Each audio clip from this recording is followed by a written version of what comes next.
Hey everyone, welcome back. Today we're going to go over something that is different than my usual topic. That is TNL too much? I'm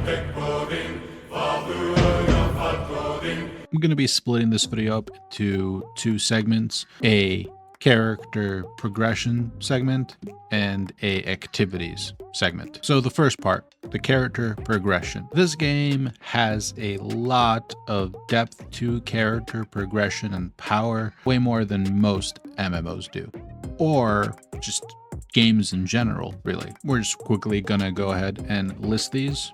So first off, we have the generic leveling and gearing. Then we take that into leveling your gear. You need to get traits for your gear. You need to get trait resonance for your gear. You then also need to get runes for your gear. You need to level the skills for the weapons that you're using. You also then need to level your masteries, unlock the mastery nodes. Then you also have the artifact system. You need to farm those. And then in the future, we're getting a guardian system rework, which does impact your account in terms of power. These are all independent systems that you have to keep track of as you're progressing through the game and trying to gain a higher combat power, CP value, and increase the power of your character. And a lot of these systems have RNG upon RNG built into them. Is this too much character depth? For a MMO player that wants to really dig their hands into an MMO and really customize their character and jump through all the math and the theory crafting on what possible builds and strategies there are, there really is no too much. They love more. However, for the casual or middle of the road audience, you do have a point of excessive. And in my opinion, Throne and Liberty is either at that point or getting very close to it. We also don't know what systems they will release in the future, if they will tone down the systems we already have. Judging by the current releases of the trait resonance, the runes, the weapon mastery change, the artifacts, and then the guardian system rework that's going to happen, it doesn't feel like they will retire older systems and replace them with newer systems, but instead just change how the systems kind of work. So at a certain point, there will just be way too many things for you to keep track of when it comes to your character's progression. In my opinion, while I do like some of these systems, a lot of them could have been condensed down or completely removed. As an example, the traits and trait resonance, we didn't really need the trait resonance. It was just a do more, make something implementation. There's no point to it other than to just give us more power in a way that isn't just getting better gear. Same thing with the artifact system. The artifact system is basically just gear.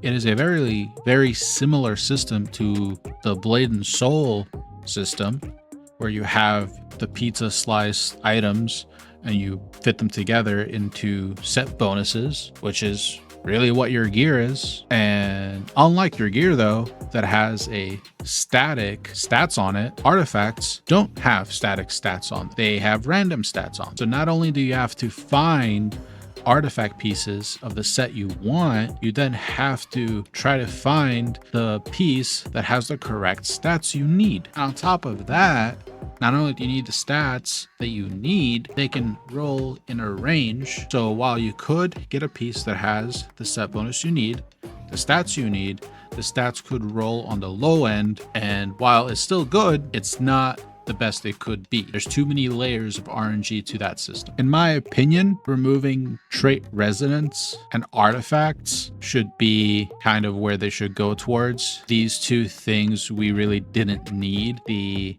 weapon mastery system is very cool in my opinion. This recent rework, it feels like your older MMO tree. You kind of get to specialize the way you want. I think that system is amazing.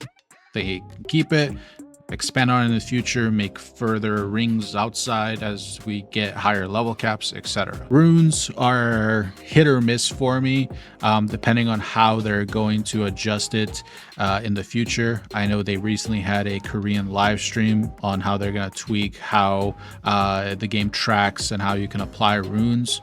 So we'll have to wait on that, because that is currently the biggest detractor for the rune system, is the management part of it. But I think just with that, your regular gear, you trading that gear, your masteries, runes, depending on how that future system works out, is enough. They really should stop it there. Going into the activities segment on what you have to do.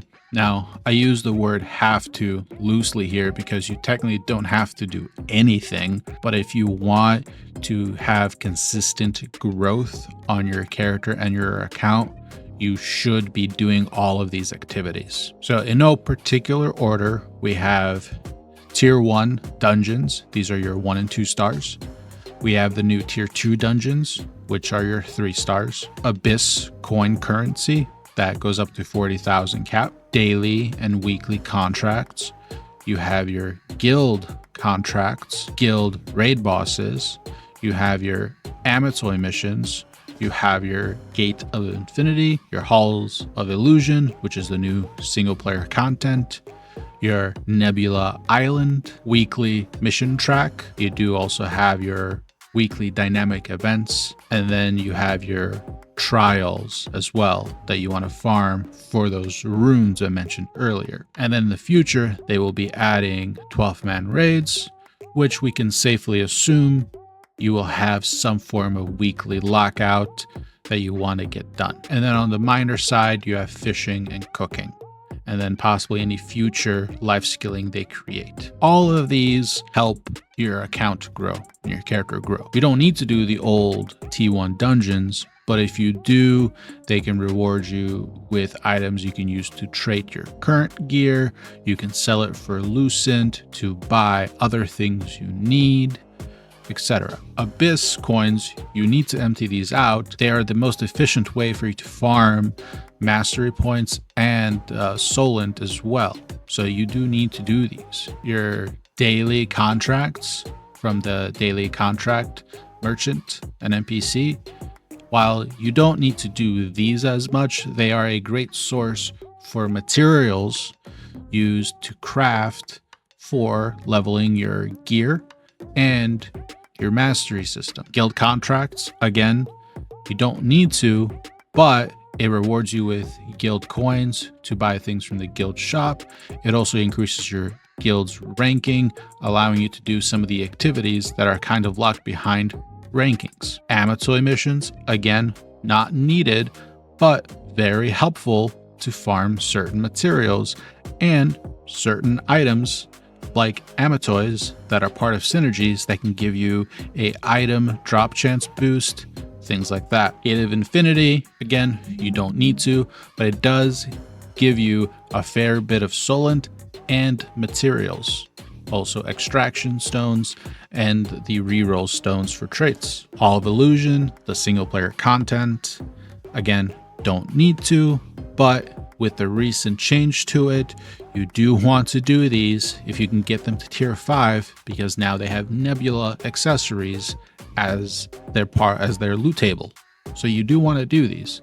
Plus, they are one of the ways you can get the new purple grade runes. Then you have the 5 hours on Nebula that you want to spend to get the Nebula items because they're so powerful. You have your weekly track mission. Now, I will say that while you're doing the rest of this content, you'll most likely finish this track, but in some cases, you may need to go out of your way to do certain other activities, like the weekly dynamic events. Not everybody does their 15 per week, so you may have to do that. Trials will be your biggest source for getting the purple grade runes and getting a lot of them, so that is always recommended to do. They did change them last season to allow you to actually get your dungeon rewards from them, but you don't get the random reward from them.